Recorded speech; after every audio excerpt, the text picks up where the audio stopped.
This is TG Wolff, and today's author is the talented Karina Bartow. Marco, Mayhem is part of Karina Bartow's undefeated detective series, which follows deaf detective Minka Avery. Minka's always striving to rise above her deafness, as well as her family's antics to crack the case.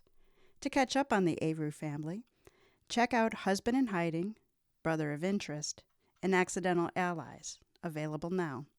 For further information on Karina and her books, visit karinabartow.com. The link is in the show notes, and check her out on your favorite digital book distributor. That's what I meant to say.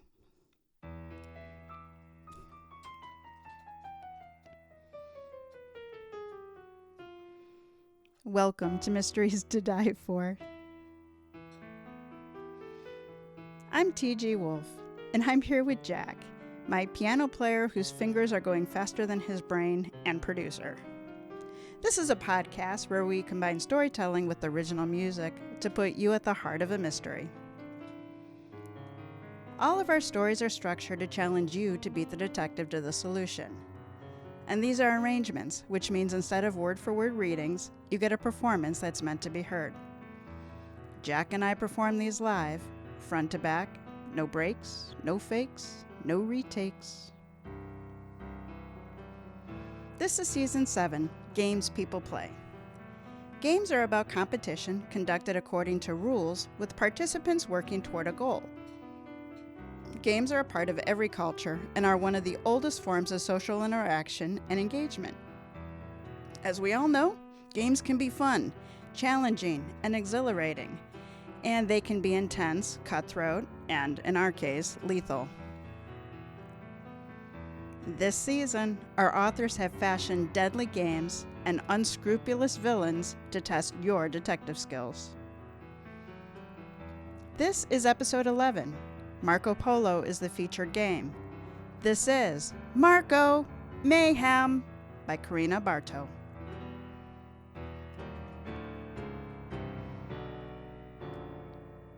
Splish Splash. Minka Avery lathered the sunscreen on her 6-year-old daughter, Kayla, who squirmed and whined as usual during the mundane task. "Mom, the pool water is just going to wash this off." "It's water resistant, honey," Minka replied with her standard argument. Kayla piped down for 30 seconds until Minka started applying the lotion to her cheeks. "Be careful," the girl cried. "My mouth still hurts from the dentist drill." Minka apologized and relented, although her daughter hadn't experienced any trouble scarfing down the slice of pizza for lunch. To be fair, she figured the Novocaine may have worn off. At the heart of it, though, she knew Kayla just couldn't wait to get into the sprinkler area, where the kids loved to guess which hole the water would squirt into the air next. "Are Aunt Autumn and Tyson coming?" Kayla inquired of Minka's sister-in-law and 2-year-old nephew. "No, they're busy," Minka said, "but Lola and Ryan will be here soon." Kayla pumped her fist over the prospect of spending time with her friends. The instant Minka gave her the go-ahead, she raced to the sprinklers, pleading for her mom to come along. Minka obliged, then took the time to take off the transmitter to her cochlear implant and tuck it into her bag. The device was waterproof, but she never cared for the feeling of it wet. While she played with the kids, she relished the cool water on her sweaty skin, with the temperature soaring into triple digits all week. Not surprisingly, Rosemont Community Pool was crowded with Orlando's residents and visitors, who were desperate to cool down. After she'd run and danced around the sprinklers for 15 minutes, Minka embraced the chance to relax. She didn't take many days off from her job as a detective at the Orlando Police Department, and this wasn't much of a personal one, even if it was termed that. Rather, her duties consisted of taking Kayla to the dentist and the dreaded back-to-school shopping, which displeased Kayla as much as putting on the sunscreen. Needless to say, their stop at the pool was a reward for them both. Minka trotted over to the vacant lounge chair, but another woman claimed it when she was a yard away. She resisted the urge to use her police badge to try to seize it. Before long, another one opened up, so she hustled up to it. Once there, she returned her transmitter to its place on her ear so she could hear Kayla if she called, after which she reclined and closed her eyes. If she wanted to drift off, an obnoxious voice from the pool wouldn't have permitted it. "Marco!" the woman beckoned. "Marco!" At first, Minka assumed the lady was playing the game with her kids. It evoked good memories of competing with her mom and brothers during her childhood when she had her cockler. As the woman continued with her cries and didn't receive a polo in response, Minka became puzzled and a bit irritated. When she opened her eyes, she observed others scowling at the swimmer, who was younger than Minka predicted, probably in her early 20s. Minka finally rose from her seat to address her, tapping her shoulder. "Excuse me, ma'am, is your child missing?" The woman kept her eyes shut. "Who, me? I don't have any kids." "Then who are you searching for?" Minka asked. "My boyfriend, Xavier. He's using you to throw me off, isn't he?" "Marco!" she hollered again. Minka rolled her eyes and stood up. With crossed arms, she watched the girl transversing through the water in quest of her date, bumping into disgruntled strangers. The detective in her scanned everyone's face, but didn't spot anybody with a coy look engaged with the girl. The swimmers all sought to evade her, but nobody appeared to be having fun. Even the player herself grew frustrated at last. "Cut it out, Xavier!" After her declaration, she opened her eyes and peered around. Minka made herself available again, suggesting, "Do you think he went to the restroom?" "No, he just came back from there," she replied. "Maybe he stepped out to make a phone call," Minka offered. "He would have told me that. Our phones are together on my lounge chair." The girl pointed before she swam to the steps and came out. Keeping an eye on Kayla, Minka accompanied the woman to her belongings. "I'm Detective Minka Avery, by the way. What's your name?" "Hope Watkins," she said, distracted as she rummaged through her personals stuffed inside her dry towel. She held up Xavier's phone. "Here it is. So where is he?" "Could you show me a photo of him?" Minka asked. Hope accessed one on her phone, informing Minka that his last name was Maccabee. The detective surveyed the crowd for a skinny young man with a buzz cut, and the two took turns calling out his full name. After Hope wrapped a towel around her shoulders and stepped into her flip-flops, Minka led her toward the pool entrance, wondering if he retreated into the community center to do a different activity. She was about to collect Kayla in order not to leave her unattended, but thankfully, Lola and Ryan crossed paths with her. "Sorry we're late. I had to feed Kennedy before I left her with my mom," Lola said of her infant. "No worries," Minka told her. "Would you mind watching Kayla for a minute? This woman needs help finding her boyfriend." Lola agreed, adding, "A detective can never truly take a day off, can she?" "You know full well how it goes," she replied, given Lola was married to Minka's commanding officer, Captain Gus Channing. Minka thanked her, telling Kayla in sign language to stick with her friends. After her daughter nodded, Minka continued out of the vicinity with Hope, who admitted that Xavier may have gone for a soda from the vending machine inside. As they strode ahead, Minka scouted her surroundings for traces of him. Just inches from the building, she spotted a few red drips on the ground. She wanted to believe they were from a scraped knee or the like, but she couldn't ignore the line of them, tracking back behind the fence. She instructed Hope to stay put while she followed them. Right outside the fence stood a shed with its doors ajar. Underneath them sat a puddle of blood. She picked up a twig from a nearby tree and nudged the door open. Despite the serious damage to his face from an apparent blow to the head, Minka recognized the lifeless body on the concrete floor as Xavier Maccabee. A crocodile sighting. As Minka checked Maccabee's pulse, a shriek resounded from behind her. She pivoted to find Hope steps away, struck with terror. With her mouth agape and her eyes bursting into tears, Xavier's girlfriend dashed over to his body too fast for Minka to stop her. While Minka wrapped her up, While Minka wrapped up her conversation, she followed Hope and attempted to pry her away so as to preserve the evidence. When Hope protested, Minka begrudgingly gave her the moment she demanded, reckoning her DNA would be on him anyhow. She finally managed to usher her away, enveloping her arm around her to stabilize her. When they met up with the staffer, Minka informed him of the tragedy and instructed him to call the police, suggesting he mention her by name. He and the lifeguard decided not to alert the other guests, but they obeyed Minka's command not to let anybody in or out until her colleagues arrived.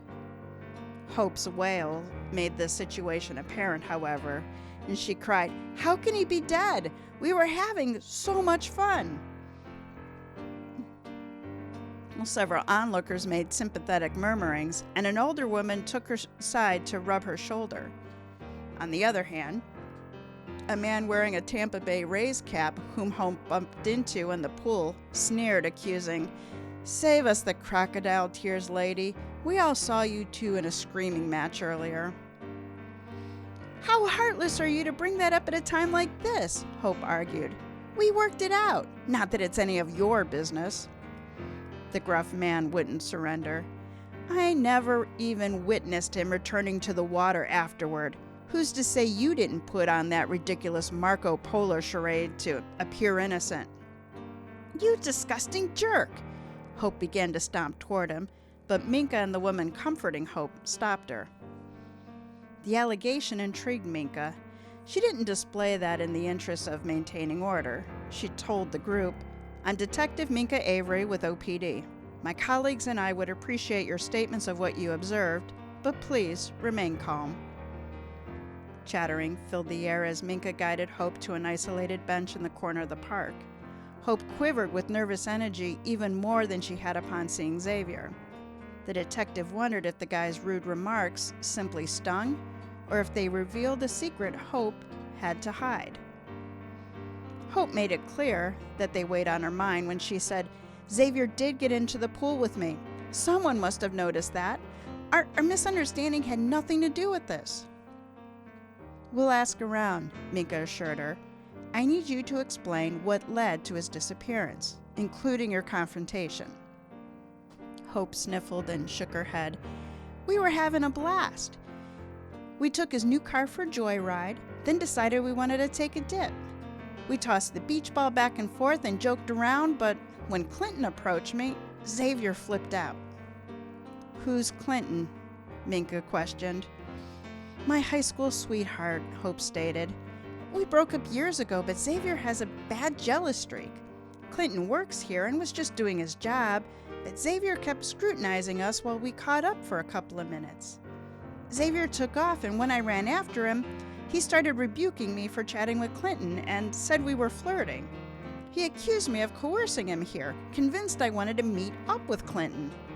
I told him he was crazy, that I'm no cheater.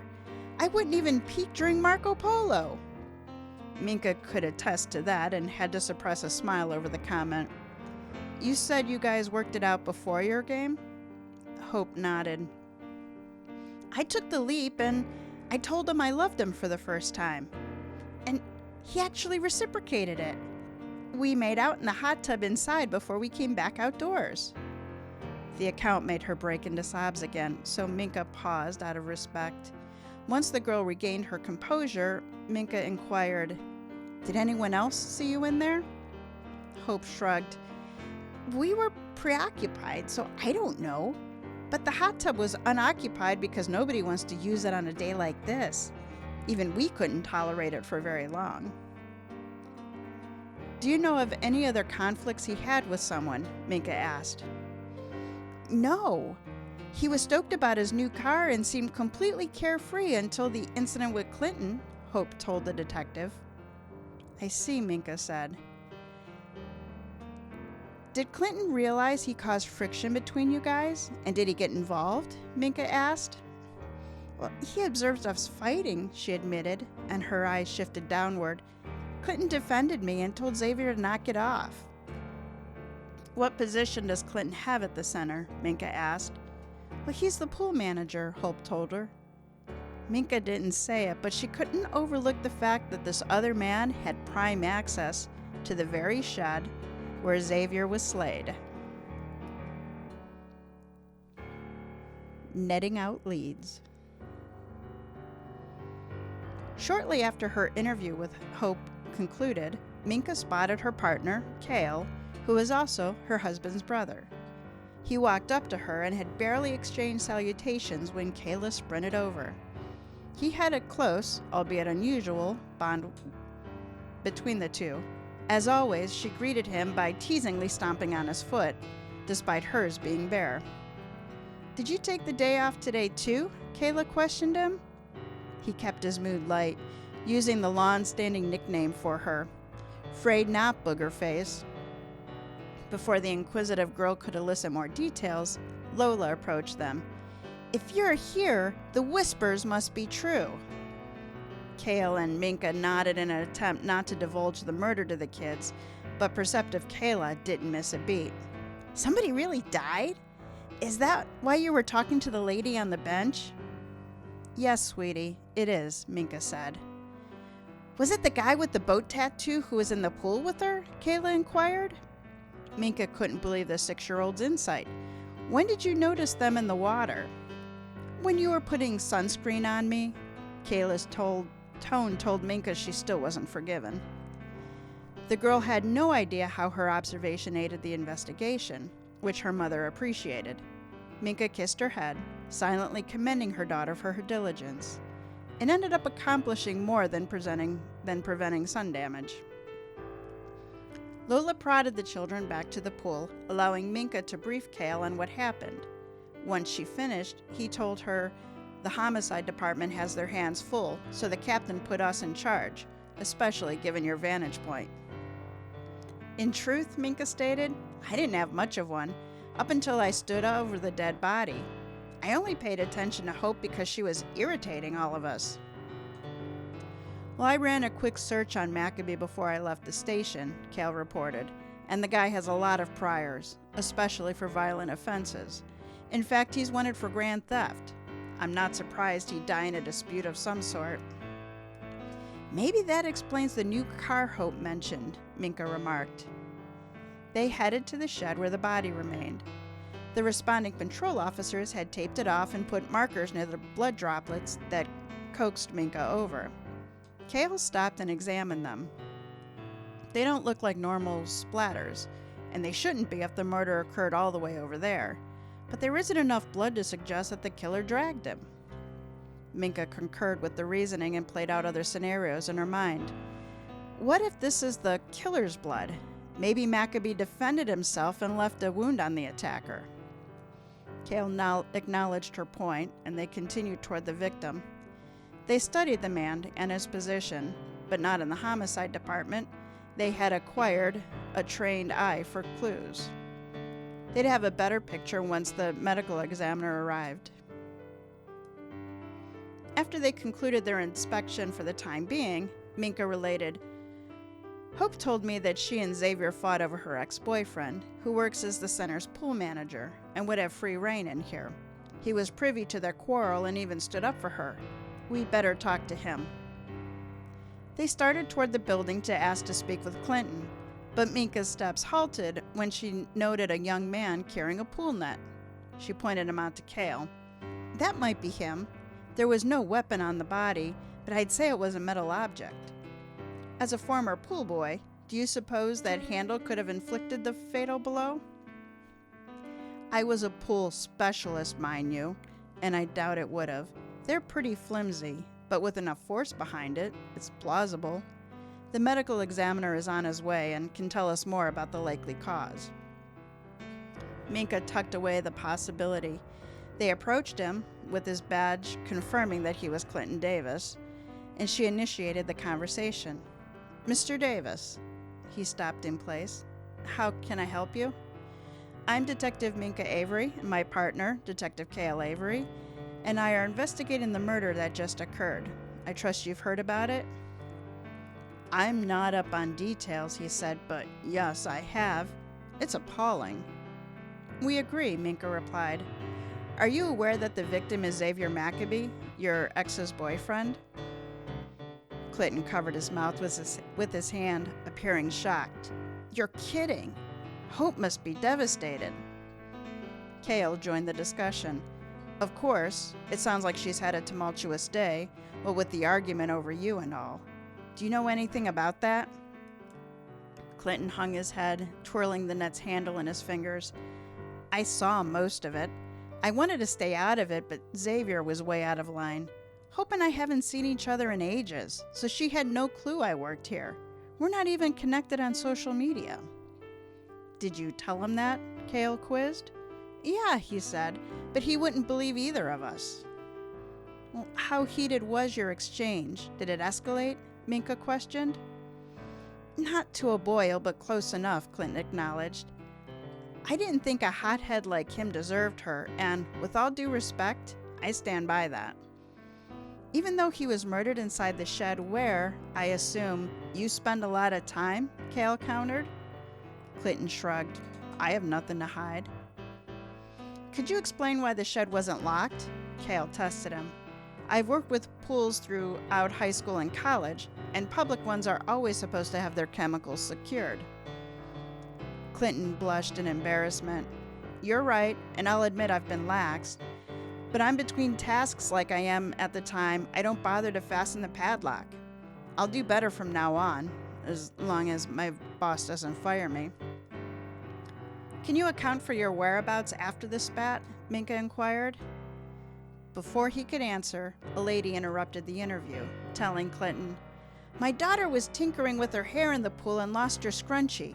I'm afraid it was sucked into the filter. Could you check the skimmer? Sure, ma'am. Just a moment. He directed his attention back to the detectives and related, I've been around here, obviously.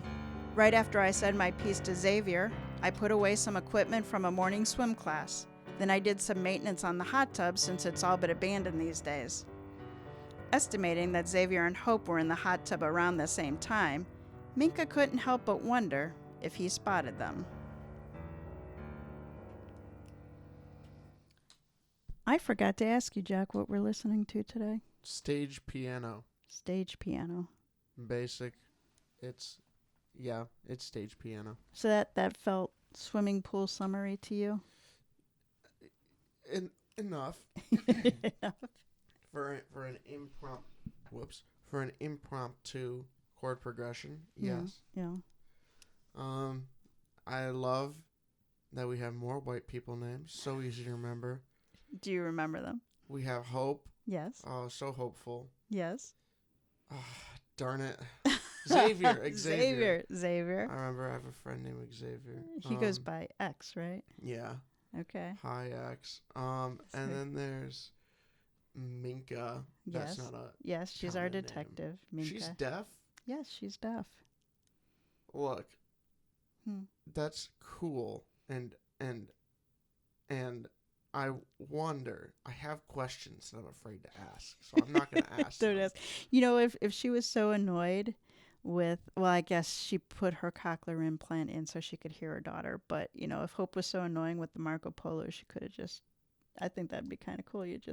You're annoying me. I'm going to turn off my cochlear implant. I had a tech who was like severely deaf, so every time he would tune. That's a drum tech for the audience. Yeah. Here. So I had a drum teacher.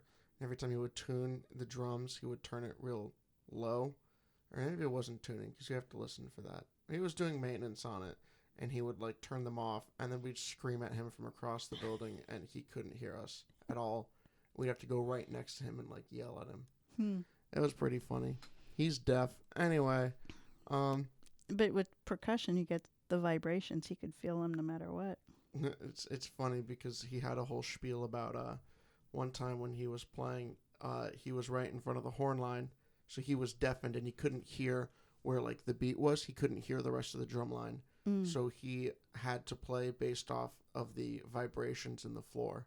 Oh, well, when you were in marching band, though, you told me at one point that the person who really drove the beat, the lead snare, that you all would watch his feet.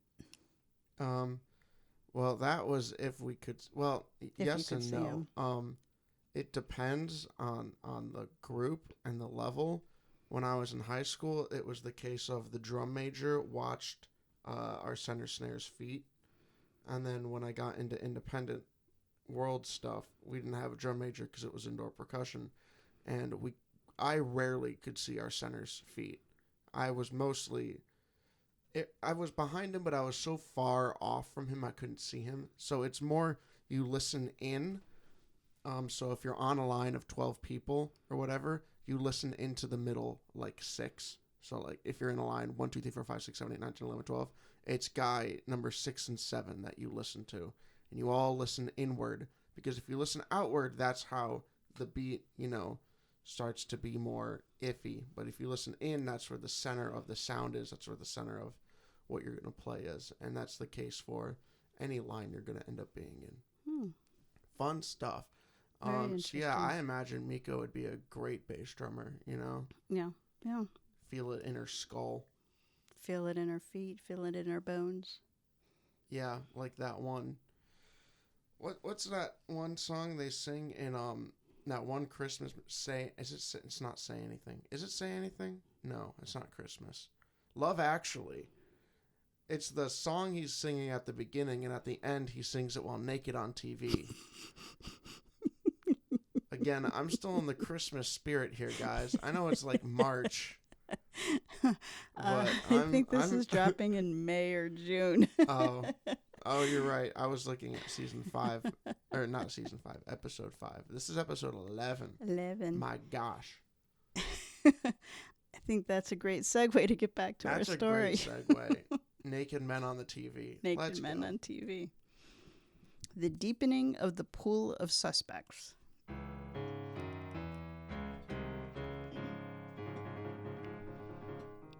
The medical examiner says he's 10 minutes away, Kale informed Minka after receiving the update. That gives me time to throw on clothes, she said. I feel ridiculous conducting an investigation in my swimsuit. As they ambled to her lounge chair, Kale strategized aloud. I told the complex's supervisor not to allow anybody to come in, but we can really detain the ones here. But can we really detain the ones who were here when it happened? Well, at least until we collect their statements, Minka replied. I just wish I could remember everyone who was present. It was so crowded, and Kayla and I had only arrived 20 minutes before it happened. The one person I'm certain wasn't here was Lola, since she and Ryan just entered when I helped Hope look for Maccabee. Given she's clearly my friend, though, I'm afraid of starting a riot if people catch us sending her home and impeding everyone else. Kale put his hands in his pockets, peering around. Let's take things one step at a time. No one seems to be itching to leave yet. Maybe we can utilize the surveillance system to determine people's movements, even though they don't have cameras near the crime scene. Minka put on a cream cotton pants she'd worn over her swimsuit, along with a pink button-down top. As she redid her hair, she observed misty-eyed Hope at her seat, her gaze on her phone. It reminded her that Xavier's girlfriend still had his phone in her possession, now a hot commodity. Minka led Kale in her direction. She introduced the two before she made the request. May we have Xavier's phone for our investigation? Hope nodded and passed it to her. His security pin is 7624, the day we met. The detail threw her into hysterical crying. Although Minka has sympathy for her, she debated how well they knew each other, let alone how deep in love they developed in like 11 days. She refrained her judgment, having weightier matters to consider, and she and Kale drifted away from Hope. He offered her some gloves that he brought along, and she slipped them on before typing in the code. She began her search in the messaging app. His most recent conversation was with a contact named TC, and it was carried in a heated tone. She scrolled all the way up to the start of the thread in an effort to gather more about their dynamic before the clash. She summarized the gist of it aloud to Kale. Maccabee and this guy mainly discussed, quote, inventory. TC provided addresses of where Maccabee was supposed to retrieve it. It could be a legitimate business, or it could be an illegal operation. Kale finished the sentence with a sigh. Minka continued browsing. Business seemed to go on as usual until yesterday, when the inventory Maccabee picked up was never dropped off. Throughout the night and into the morning, Maccabee didn't reply to any of the taunts, but less than a half hour before his death, he sent some pompous threats of his own. He told TC that his time may be short, but he would rat him out if he had a chance. Cale paused to process the development. It almost sounds like he expected to meet his demise. Minka muttered a word of agreement and resumed her probe of his messages. A few moments later, Cale poked her shoulder, directing her attention to Clinton and Hope locked in an embrace. The gesture intrigued Minka, but she gave Clinton the allowance of perhaps extending his condolences and nothing more. Heightening her curiosity, Clinton paced toward her and Cale after he expressed a couple of words to Hope. "Detectives, I didn't get a chance to tell you earlier that I overheard two men arguing as I carried my supplies to the hot tub. One was Xavier. They weren't far from the shed at the time." "Did you catch sight of them at all?" Cale questioned. "Yes," Clinton said, "but the other guy had his back to me. He was in swim trunks with a Tampa Bay Rays cap." The description resonated with Minka. She located the man she remembered and pointed him. "Was that him?" "You're good," Clinton complimented her. As she marched with Cale to the person of interest, Minka explained the reason for her quick recognition. "That jerk tried pinning the murder on Hope from the get-go. Guess he didn't want us digging any further."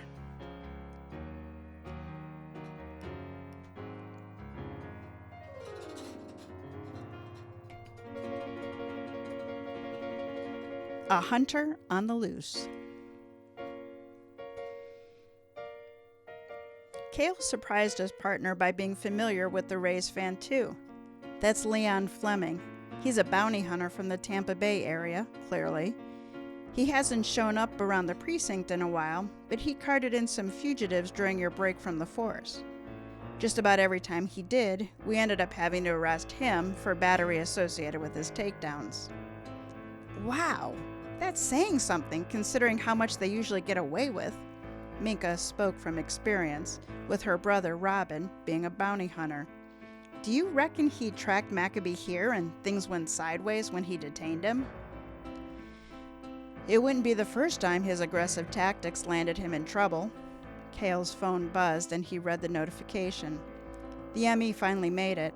Why don't I accompany him and you can interview Fleming? He might react to you better. Anyhow, since you haven't squared off with him before." Minka complied with this plan, but silently doubted the man would treat her with much respect, judging by the way he acted earlier. She expelled a cleansing breath as she neared him and his companion seated at a table under an umbrella. "Mr. Fleming," she addressed him, to which he nodded. "I'm Detective Minka Avery, and—" "You're Minx. Robin Parker's sister," he replied, his tone unreadable. "Oh, so I read that wrong. You're Minx. Robin Parker's sister," he replied, his tone unreadable. She confirmed this statement and swallowed her displeasure over his cavalier use of her nickname. "I'd like to follow up on your observations regarding the murder." "I'm telling you," he said, "it was the airheaded girlfriend. We almost left because of the commotion they caused." "But then you must have realized you couldn't score an easy bounty if you stuck around and detained him," Minka stated. When he gave no response, she presented her badge and requested everyone else at the table vacate. Once alone, she reported, "A witness alleges he noticed you and the victim in a disagreement not long before the murder and not far from the scene of the crime. Can you enlighten me on that?" "Well, I don't know who your source is, Minx, but our conversation never escalated to the level of his screamfest with this woman," Fleming claimed. "I simply explained I had a job to do." "So why didn't you turn him into the police and cash in on the reward?" she questioned. Fleming grinned. "Well, he made me a counteroffer." "Really?" Minka retorted. "A sharpshooter with your reputation is willing to negotiate with a mark?" He shrugged. "I'm getting older and wouldn't mind retiring, so I'm open to a payday that doesn't entail a physical altercation. she snorted, incredulous. What was this counteroffer? Fleming perused their surroundings, appearing to weigh out whether he should confess. In the end, he came clean. He told me he would pay triple the bond on his head if I let him go. Minka wanted to roll her eyes. And you believed him? Why? Well, he gave me access to track his location at all times, Fleming told her, and said I could hunt him down if he didn't transfer me the money by the end of the month. Minka didn't bother to ask the lug if it occurred to him that Maccabee could pawn his device off on another party or dispose of it altogether. Did he indicate to you how he could afford to bribe you? Fleming nodded. His boss owed him severance payment. Minka wondered if TC was the reference boss, and if so, why he'd expect a severance payment on top of the car he presumably stole. She kept those questions to herself. Meanwhile, she noted some scrapes on Fleming's arm, though none of them seemed fresh. According to my partner, you've lost control of your temper while apprehending your targets before. How can we be sure this isn't one of those occasions? Fleming shrugged. I've never killed anybody, and why would I? I can't collect a bounty for a dead man. Besides, I wasn't even after this one. I was just visiting my grandkids when I spotted him. I figured I'd take advantage of the situation so I could treat the kids to one of those theme parks. Fair enough, Minka said. When I first discovered him, you said you never saw him return to the pool with Hope. Is that true? I'm a lot of things, Detective, but I'm no liar. After our conversation, Maccabee went to check his phone, but none of my family observed him join her. Fleming spoke with conviction until a realization hit him. I suppose he might have when my wife and I went back to our van for some more snacks for the grandkids. Minka thanked him for his time, trying to restrain her eyes from rolling. Deep diving for the facts.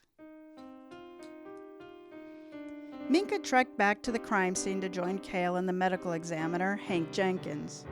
When she made it, the ME was still collecting samples from the body ahead of the autopsy he'd do at the morgue. Minka met Hank while investigating an armed robbery that resulted in a homicide. As she watched Hank work, she noted that the boat tattoo Kayla mentioned, filing it away with her daughter, had spotted the right man. How did it go with Fleming? Cale asked his partner. She shook her head. He claims he's innocent, of course. He actually confessed to striking a deal with Maccabee, who said he'd pay him off not to turn him in. Fleming has no scruples, Cale reasoned. He'd go along with that. What's your take, Hank? Minka inquired of their colleague.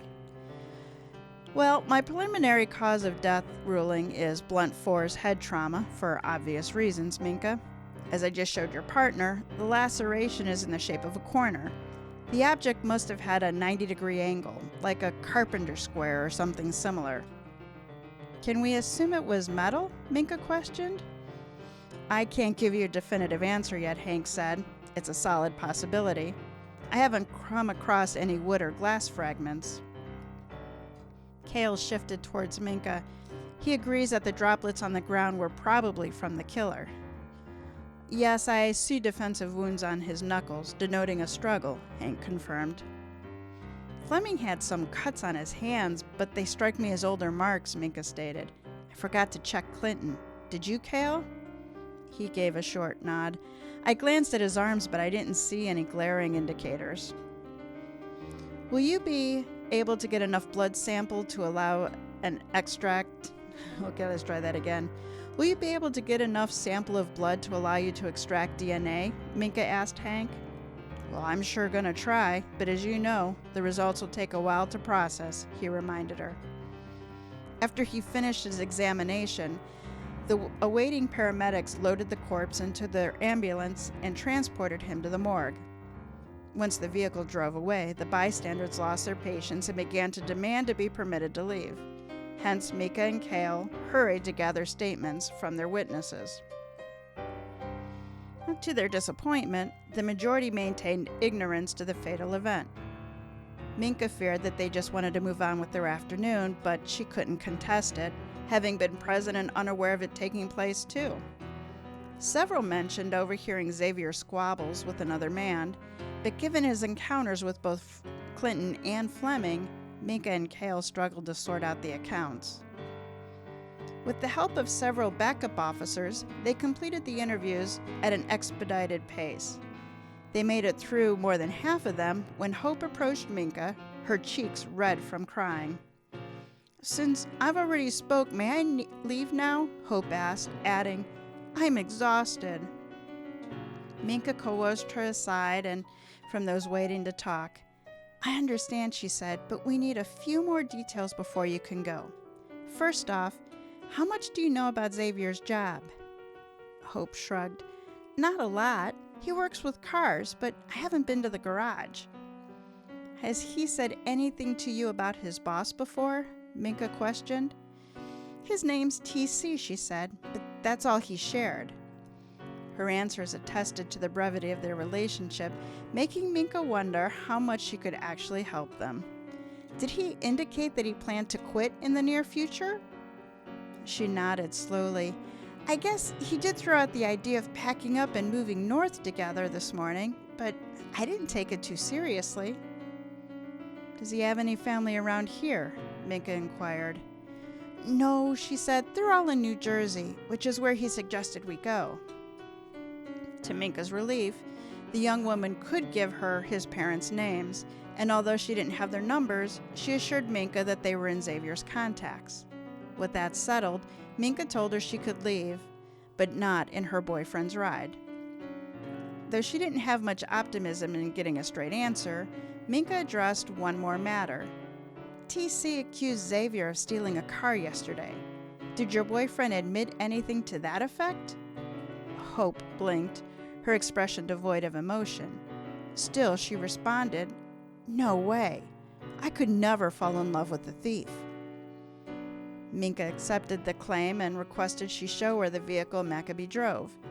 After Hope arranged for her sister to pick her up, she led her to the parking lot, but soon halted her steps, confused. "I thought he parked it here." She peered in each direction, and Minka followed her as she hesitantly traversed the area. Being an open lot without many barriers, it didn't present much of a challenge to spot a vehicle from afar. Minka asked her the make and model, but all Hope knew was that her boyfriend drove a silver Ferrari convertible. Minka scanned the lot, but it didn't spot anything that resembled the car in question. In the meantime, Hope wandered back to where she originally suspected the car should have been and bent down to retrieve something off the blacktop. She held it up. "This is my earring. I didn't even realize I lost it. This was where we parked the Ferrari. But where is it now?" Hope exclaimed. "Do you have the key?" Minka inquired. "If it has a remote, we can hit the alarm button and see if it goes off." Hope sifted through her bag, but her losing streak continued. "He gave it to me, but it's not in here. How is all of this happening at once?" Minka couldn't offer an answer, but she considered the irony of an alleged car thief having his already stolen property stolen from him. She didn't deem it a coincidence at all and had to assume it must have been connected to the murder. What a coinky dinky. There's never coincidences in murders. It all means I forget something. the word I made up a couple episodes ago. It was something about coinkadink. Coinkadinkly. That's what it was. I remember now. When I was working with Karina editing this, I, for some reason, you know how you just like sort of obsess over something irrationally? Yes. I was obsessing over the fact that Minka was doing this investigation in her bathing suit. And like she wouldn't have had shoes on. And so I'm like, texting with Karina. I'm like, but she's running around the blood scene with bare feet. Yeah, that's a good thought. I don't know why my head would just is like I tend to picture stories as I read them, and I'll hear them too. And so I'm picturing this woman, relaxing on on a poolside chair, so she's just in her bathing suit, and then she jumps in the pool so she's in her bathing suit, and then she's like discovering this body, and she's like in her bathing suit. So. Also, one thing that I thought about was that I didn't know that deaf people could be on the force. I didn't know. I thought there were certain. Granted, I guess she has the cochlea implant, so she can hear, and anything that would be used to damage her hearing with an implant, you could argue would happen also to a person without the implant. I don't know. You know, so maybe that's. I was just wondering about that, but I was like, wow, you could be a police officer if you're deaf, but you can't fly if you're colorblind. Think about it. Actually, don't. That's not worth it. That's not worth your time. Your father is colorblind, and I love my husband, but I would not want him flying a plane. Well, I don't really consider him being colorblind to be related to my not wanting to fly with him. Personally, Karina, I've heard him make a few too many jokes for me to want to get on that plane. Karina was awesome, accommodating my obsession over and dressing Minka and putting shoes on her. Well, good thing she got shoes on. I guess it would be pretty awesome if she did the entire thing just like mostly naked, because that's a feat, really. I think you're obsessing over naked, because I think the last break you ended with a naked man on TV, and now you're suggesting that it would have been interesting if she conducted this investigation in a bikini. Think the less clothes, the more interesting. Maybe that's just me as a man.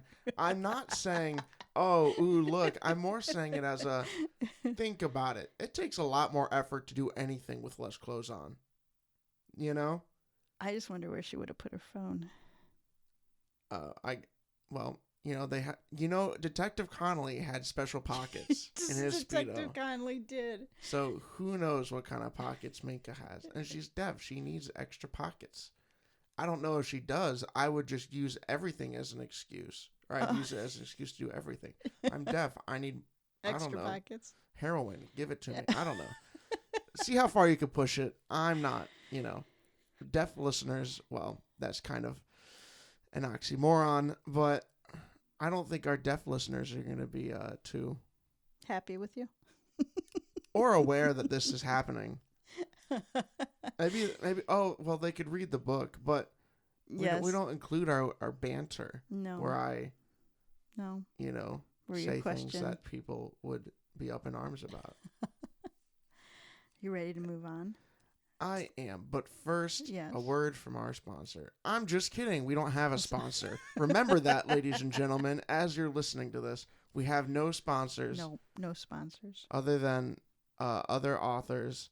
And us. So give thanks to us for not making you listen to an ad by ShamWow. Okay, you need to put your fingers back on the keys. I feel like that was a rather hateful comment. I think you're trying to tell me to shut up. No, you. Oh. Put the fingers back on the keys. Excuse you. I have my rights. A new expedition. Minka called Cale over and reported Maccabee's missing ride. Since he had more insight into cars, she let him give the parking lot a thorough search, but he struck out too. They put out an APB for it and strolled to the center's main entrance to commandeer the surveillance footage. On their way, they spotted Robin, Minka's brother. Both siblings gestured in confusion. "What are you doing here?" Minka posed to him. "Did you already get him?" Robin queried her. She continued the string of questions. "Who?" "Well, Xavier Maccabee," he said. "Did Fleming get the bounty?" "No, because the guy's dead," she informed him. "How did you know Maccabee was here?" Leon Fleming bragged about stumbling across him on his day off over at the Hunters group chat. Robin rubbed a hand through his hair. "He led us to believe we all missed out. But then, he said he backed off because he didn't want to ruin his time with his family. He put on this noble act of not being such an opportunist and letting us have a fair shot. It was bizarre." Cale nodded. "Definitely, that is not the Leon Fleming I know either." Minka mulled over how her brother's account aligned with Fleming's. So he made a deal with Fleming not to rat him out, but he went ahead and told his location to everybody else. Why? Wouldn't that endanger his agreement with Maccabee? He wouldn't be able to pay him from a jail cell. Fleming didn't tip us off to his location, Robin corrected her. I tracked down using his wife, who used Instagram and her latest post. Well done, Cale commended him before strategizing aloud. Suppose Maccabee somehow found out that Fleming alerted you guys to his presence. He might have called out to him and incited another argument, and that led to his death. All I can say is that Fleming has quite a temper, Robin stated. After Minka thanked him for his perspective, he gave them a cunning smile. You know, I'd technically be in line to collect the bounty if Maccabee is still breathing. Don't I get a little something for my contribution? Minka grinned. As a matter of fact, you do. You won the privilege of taking your niece to my house. He let out a tisk. Do I get dinner tonight at least? If I can settle this and get home by then, Minka said. If I don't, you can take that up with Wes. Well, that contented him, and he sauntered off to find Kayla. Despite their elevated suspicion of Fleming, they refocused on getting the surveillance recording from the center. While the security guard downloaded it onto a thumb drive, they finished up the last eyewitness interviews. They all agreed with what Minka and Cale had already heard about Maccabee's confrontation-filled afternoon. Before they took off for the precinct, Minka moseyed back to the lounge chair she'd coveted an hour ago and collected her belongings. She never would have left them unattended under normal circumstances, but the afternoon had proven to be anything but ordinary. Between Maccabee's reputation as a thief and his killer obviously on the premise at some point, she feared something must have been swiped, if only by spiteful bystanders who didn't want to wait around for an interview. To her relief, though, however, the contents of her bag appeared untouched. On their journey to the parking lot, she gave a final glance at the shed. As she cast her eyes aside, she caught sight of something under a bush. She called Cale's attention to it, and they approached together. He pulled out another pair of gloves from his pocket and reached for it on the ground. He picked up the crank handle that appeared to be off of a car jack, covered in fresh blood. Yep, a couple 90-degree angles, just like Hank suspected. This has to be the murder weapon, Minka agreed. Did they not check the scene when they got there? It's in a bush by where he died? That's it? Okay. Okay. Look. Well, if I were a murder man investigator, that is, of course, not just a regular old murder man, and I was like, a guy died, you know what I'd do? I'd look to my left in a bush and go, hey, is someone in the bush? It's fine. She gave a final glance at the shed, cast her eyes aside, and caught sight of something under a bush. That's what it says. So who knows how far away the bush is? Yes. Maybe it was a mile away. I'll give old Minky the benefit of the doubt. But OPD really dropped the ball on not looking in a bush. Are you kidding me? All right, let's keep going. Last chapter before deliberation. A pirate washes ashore.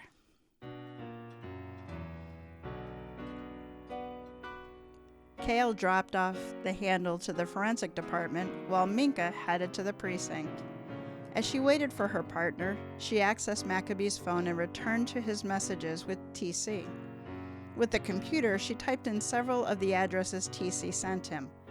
All of them proved to be listed on the stolen car reports, making it clear what kind of inventory they were handling. She began pulling up the reports and found a telling link between them. Cale arrived at their shared desk, so she filled him in about her findings, adding, they were also stolen within days of being purchased from Callahan Auto Sales. Really? Cale said, shocked. Who had these cases and how could they miss that? She sighed. Well, we had one of the early ones. Declan and Henry had another, but Remington and Stevens covered the majority of them. Enough said. Cale wagged his head over their lackluster co-workers. You'd think an inside man was in on the car thefts with them? It sure smells like it, Minka said. She visited the dealership's website and clicked on the page that featured the staff. She didn't have to scroll down too far to zero in on the mole. "I know who TC is," she declared. "Who?" Cale asked. "Tanner Cohen, Callahan's loan officer." She swiveled her screen around so he could view it from his seat. She continued. "He'd have an insight into every sale and could feed Maccabee the information he needed to steal the cars." "True," Cale admitted. He plugged the thumb drive into his computer and began to sort through the day's recordings. Since the earlier footage loaded first, he toggled to the approximate time of the murder. As they knew, none of the camera angles would present the actual incident, but they sought clues about the suspect's movements in that time frame. Cale slowed down the video when the camera over the pool captured Maccabee and Hope stepping out of the water. Though the picture wasn't in color, they could tell Maccabee's face was beet red, probably his raging anger over Clinton more so than the sun's heat. Hope kept grasping for his arm to calm him, but he evaded it.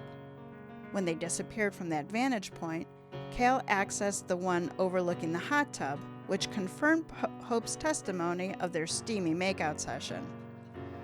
"Look at that," Minka pointed to the upper right corner of the screen. Clinton did sneak a peek at them, but neither one seemed to notice. Afterward, Hope returned to the pool by herself as Maccabee strayed off toward the restroom. But when he emerged, he didn't go straight to join her. For almost 5 minutes, they couldn't locate him on any camera. He must either be bawling out Clinton or hatching his plot with Fleming, Cale assumed. Neither men were in range of the surveillance system, so they couldn't determine which. Finally, Maccabee entered the water with Hope, and they remained close for a short interval. Hope waded away from him and spun around with her eyes shut, starting her game. Meanwhile, Maccabee peered over his shoulder, with something off camera apparently summoning him. He treaded out of the water without a word to his oblivious girlfriend. As for Clinton and Fleming, they weren't around the pool at all. Cale maximized the parking lot angle, where they observed Fleming walk to his van to assist his wife with hauling out a cooler of snacks. "Pause it there," Minka ordered. "Doesn't he seem to be checking out that bush where we discovered the crane candle? He could have had it in that cooler." Her partner murmured a word of acknowledgement and resumed the feed. Moments later, a person wearing a hoodie stormed the pool entrance. The front pocket bulged, possibly holding the handle. "You can tell he's up to no good," Cal remarked. "Nobody would choose to wear a hoodie on a sweltering day like this." "For sure," Minka said. "But how did he get there? He didn't climb out of one of those vehicles." "Well, maybe he parked across the street or someone dropped him off," Cale offered. "Maybe," Minka said. "What if he was already there and simply came out a different exit? The center has several doors." While they couldn't discern how the mystery man arrived, they soon saw how he departed. After disappearing for 15 minutes, he paced back to the parking lot, tossed the weapon into the bush, and proceeded to Maccabee's car. "That's odd." Minka bent closer to the monitor. "He didn't jimmy the lock or anything. It almost looks like he had the key." "He started the ignition right away, too," Cale pointed out. "No one can hotwire a car that fast." "I bet he used Maccabee's own key," she suggested. "Pull up the pool camera angle again so we can discern if anyone tampered with Hope's bag." Cale did as instructed, but with Hope's chair a distance away from the camera, they couldn't spot the details. Still, Fleming stood beside it during a phone call, and Clinton had prime access to it when he consoled Hope. While Minka and Cale followed leads, he returned to his ex-girlfriend's side, even scooting the bag over to permit him to sit down. Perplexed over the obscure truth that had to be in front of them, Minka returned to her computer. After she paused to ponder their next move, her fingertips zipped across the keyboard and carried her to the epiphany that she needed. Obviously, the dude stole the car keys. I thought Which we dude? deduced the murderer. The murderer? The murderer. Well, before we get into the details of the murderer, as Jack pointed out, we are ad-free. And in exchange for not making you hit the fast-forward button right at this moment, support our authors by checking out their backlist and picking up a title. This week is Karina Bartaw. Check out her website and look for her from your favorite bookseller. Yay. So Minka needs our help to get Marco to his polo. Indeed. You like that one? I do. Here are the pool characters affiliated with Xavier Maccabee. By the way, I love the way Maccabee spelled Maccabbee. I'll be honest. I've been watching your screen while we've been recording this, and I've realized that I don't imagine people's names correctly. Kale is not spelled Kale. No, it's not. How is it? Is it Kael? It's Cael. Oh, Cael. Yeah, Kale. So sometimes I like to look over to see that I've been imagining how all these names have been spelled incorrectly. So that's always entertaining. Okay, so we have Hope, the girlfriend who kissed and made up with Xavier. It wasn't her. We have Clinton, the pool manager, and Hope's ex who defended her. Yes. We have Leon Fleming, the bounty hunter who worked an alternate deal with Xavier. Indeed. And we have TC, possibly Tanner Cohen, Xavier's boss, who wasn't happy with Xavier's work. Indeed. Okay, so here are the facts as Minka and Kale know. You know, you were complaining before about the names being too white. I don't think Minka and Kale at all fall into that category. No, that's extra white. That's just people spelling names weirdly for no reason. That's a... I think Minka could be a Slavic name. I think Minka could be a Slavic You're name. right. I take it back. Because there's also... It sounds very... Now, if Kale was spelled Kale, I would agree with you. Yeah. But and it's Minka not. sounds very much like... what is it? Minsk? Yeah. Yeah. And that's what the Russian place? I Town in Russia? I don't know. Let's get on with the show. Yeah, geography's not my strong suit. All right. Bad. Hope and Xavier went into the pool for a game of Marco Polo. Indeed, Polo. In the middle of the game, Xavier left the pool and was later found dead in the pool's shed from a blow to the head with a crank handle. What a bummer. The facility videos showed something off camera drawing Xavier out of the pool. Indeed. It also showed a male in a hoodie sneaking around, later leaving and taking Xavier's car. Crazy. Clinton defended his ex, Hope, when she argued with Xavier. Indeed. He later spied the couple when they were making up in the hot tub. Other than that, he was working. Yes, I agree. Clinton claims he has no lingering affection for Hope, that they had both moved on. Yet he stared at her weird amounts. Leon, Maybe he's in love with Xavier. Maybe.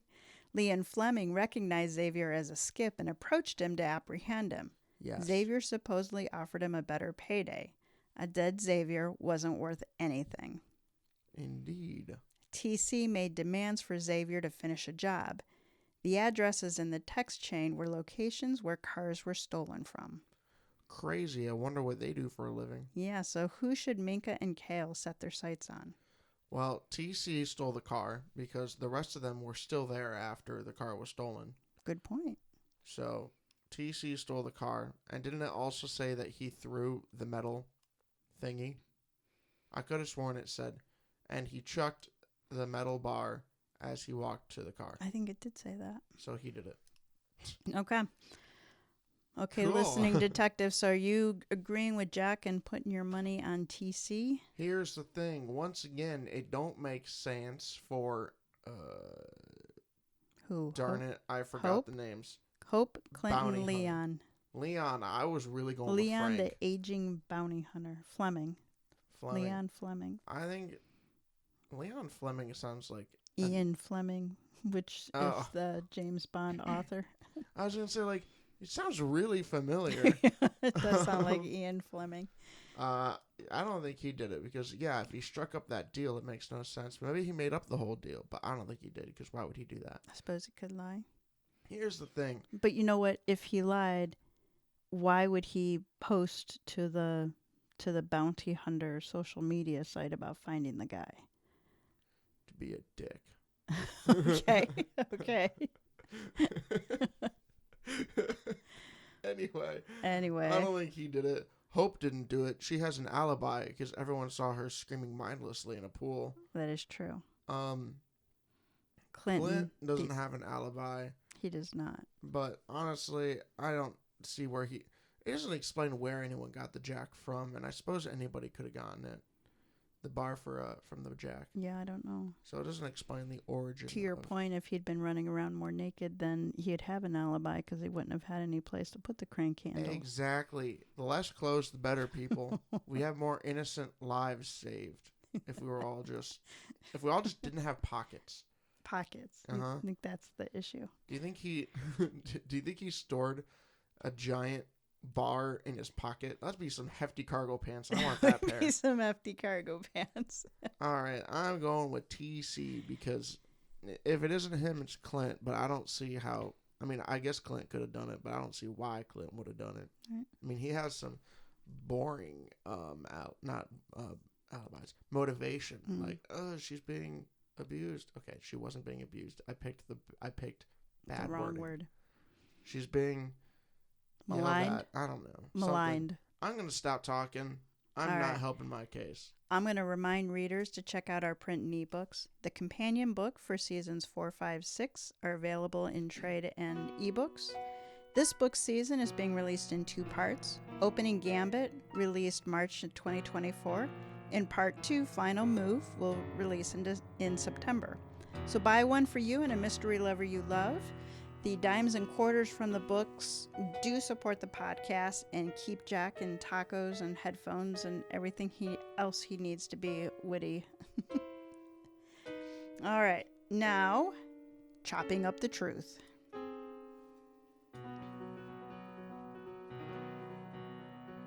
After Minka read Tanner Cohen's name on the website again, she dug into the dealership's loan officer.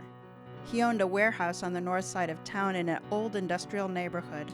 Among a bunch of defunct factories, it'd be an ideal setting to run a chop shop.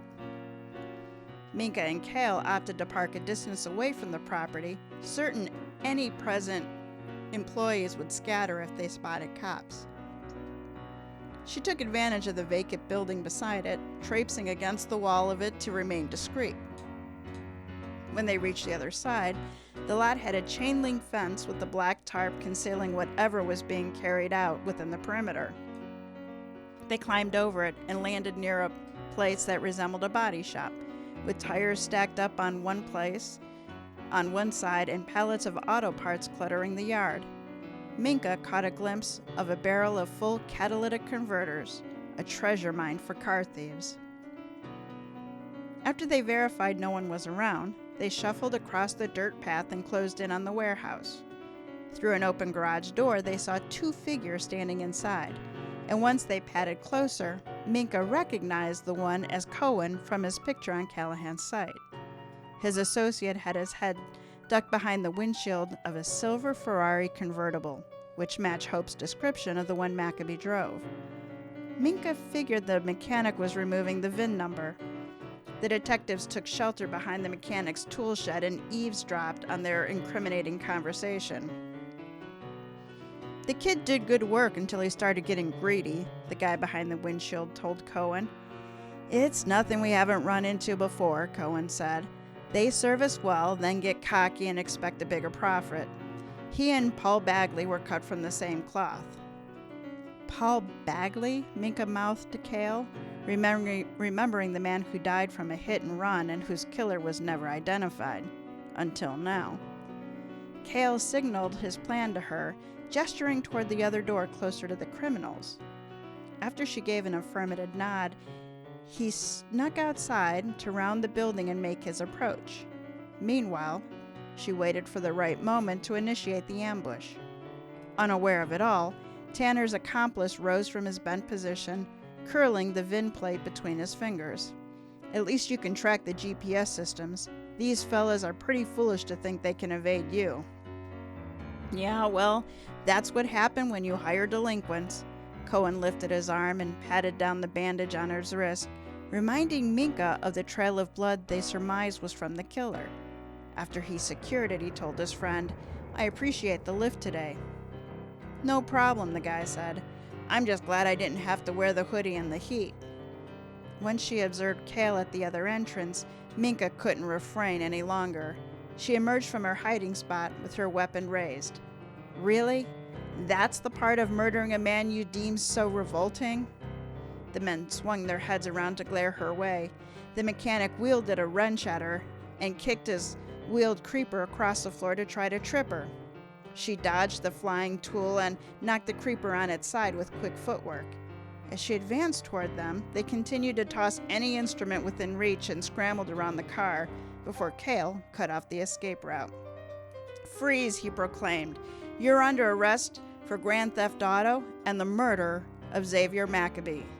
And by your own admission, Paul Bagley." Minka darted to her partner's side to handcuff Cohen's cohort. "Too bad you guys didn't bring your crank to this fight." They read the outlaws their Miranda rights and loaded them into Cale's car. After shutting the back doors, Cale asked Minka, "So how's your day off go?" She chuckled. "I'm gonna suggest to Wes that we save up for our own swimming pool." The end. You're right, TC. Yay. Well, I mean, we got told it was DC. The You guy think? in the hoodie threw the wrench, which we were explicitly told, and every other person was there after. Granted, I suppose we don't know when the car got stolen. But no, people were kept there until very late, until after Hope was told she was allowed to leave. So we knew everybody was accounted for, or else someone would have been, "Hey, we're missing one of our guys." So it had to be the only person in the suspect list who wasn't at the scene of the crime when it, That was a was very caught. good use of logic. Congratulations. I'm proud of you. Cool. It seemed, yeah, thank you. Oh, I like this one. It was there were credible suspects that, yes, you could really apply a process of elimination. It's like Hope, like you said, was stuck in the pool. Everybody saw her. There was no way it could have been Hope. Yeah. It could have been Clinton, and if a different weapon would have been used, he could have easily been the killer.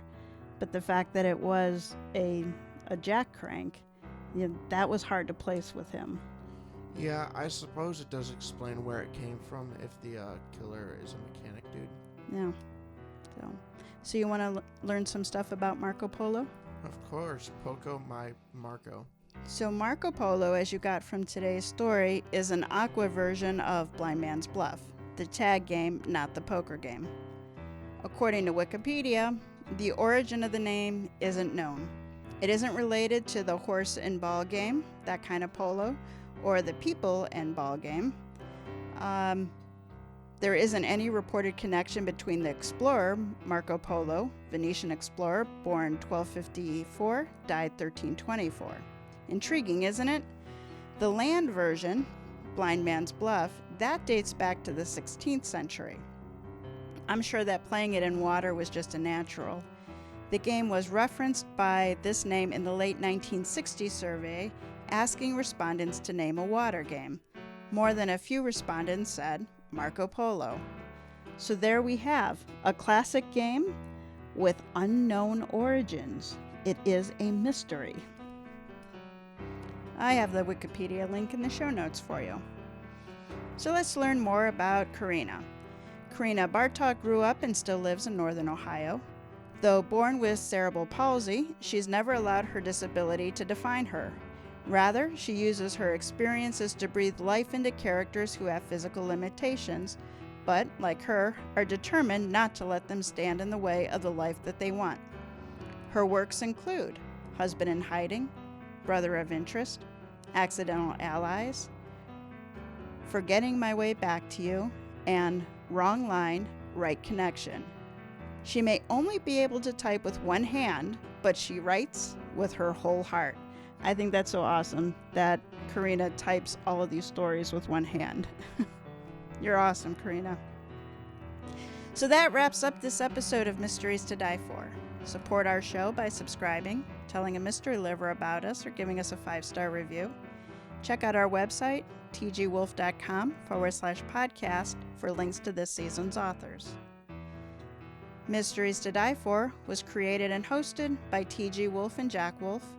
Marco, Mayhem was written by Karina Barto. Music and production are by Jack Wolff. Episode art is by TG Wolff. Join us next week for a toe tag, the first chapter from a fresh release in a mystery, crime, or thriller genre. Then come back in 2 weeks for our next original story, A Terrifying End, by me, TG Wolff, where tarot cards are the featured game. All right, Jack, take us out.